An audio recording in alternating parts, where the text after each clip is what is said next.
Bah ça m'évoque des étés entiers que j'ai passés sur l'esplanade du Trocadéro à Paris où je partais pas en vacances, mais grâce à mes rollers, Paris se transformait en terrain de jeu pour moi. Je faisais des démonstrations de slalom avec les canettes, de tremplin.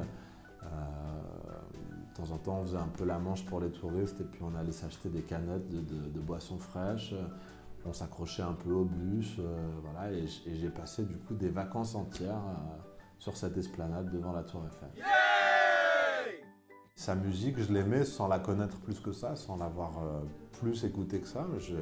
J'aimais bien écouter. Il faisait déjà partie de ma bibliothèque musicale. Mais c'est vrai que la préparation de ce film, ça a été du coup l'occasion de n'écouter presque que lui pendant toute une année et d'apprendre à jouer ses morceaux, et de me baigner, et de le rencontrer finalement beaucoup plus que si j'avais pas eu à le jouer. Yes. Un livre que m'a fait découvrir mon père, et c'est un recueil d'entretiens de ce grand écrivain qui est Kateb Yassine, qui pour moi a été fondateur. C'est avec ces textes-là, certains tirés de ce recueil-là, Le poète comme un boxeur, mais aussi des poèmes de lui, que je suis devenu comédien professionnel.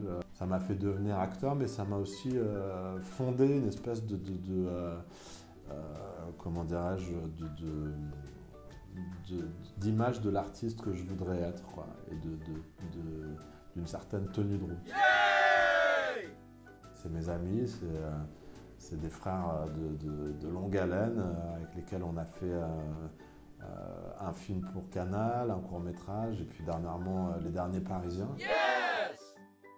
Je me souviens d'une projection de Pulp Fiction quand j'étais projectionniste où ça a accéléré un peu la fin de ma carrière de projectionniste parce que quand je fermais le cinéma le soir, une fois j'ai fait rentrer mes amis et on s'est fait une projection de Pulp Fiction dans le cinéma. Les voisins se sont plaints, bon, je te laisse imaginer la suite.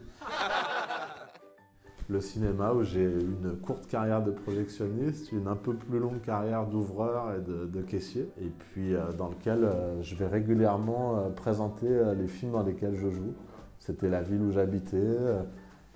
Il y a des collègues de ma mère qui étaient infirmières qui viennent à ces débats, à ces projections. Il y a des fois des anciens camarades de collège ou de lycée.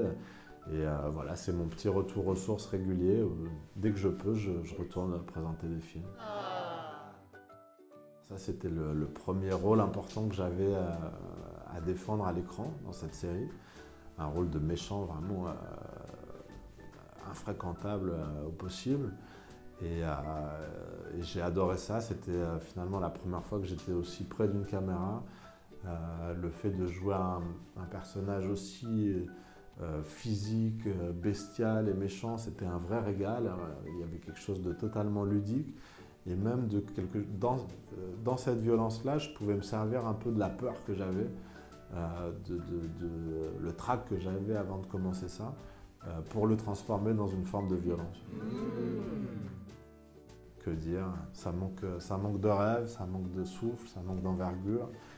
Et une fois de plus, je vais exercer mon droit de citoyen, mais pour sauver les peaux, quoi. Voilà, j'aimerais que sur les prochaines, le souffle et l'idéal reviennent un peu. C'est un immense musicien, il faudrait que tout le monde puisse le découvrir. Mon grand regret, c'est de jamais l'avoir vu en concert. Et je pense qu'il ne se passe pas une semaine sans que j'écoute des morceaux de lui. Yeah. Le X, c'est mon meilleur ami d'enfance, à qui j'avais rendu hommage quand j'avais reçu un César et qui m'a soutenu dans les périodes de vache maigre, voilà, qui est un ami de presque 30 ans maintenant et à qui je passe le bonjour s'il se balade sur YouTube, que j'ai vu en même temps il y a 3 jours.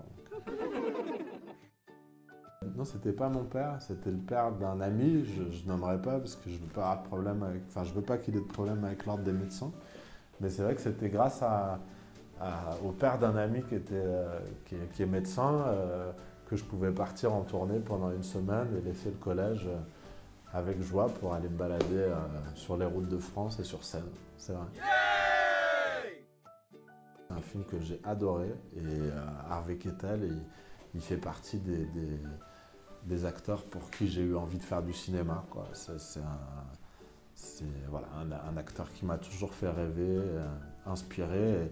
Et le voir dans ce film-là, c'était vraiment particulier parce que c'est très différent de tous les autres films qu'il a fait. C'est un film plus lent, plus contemplatif, plus existentiel.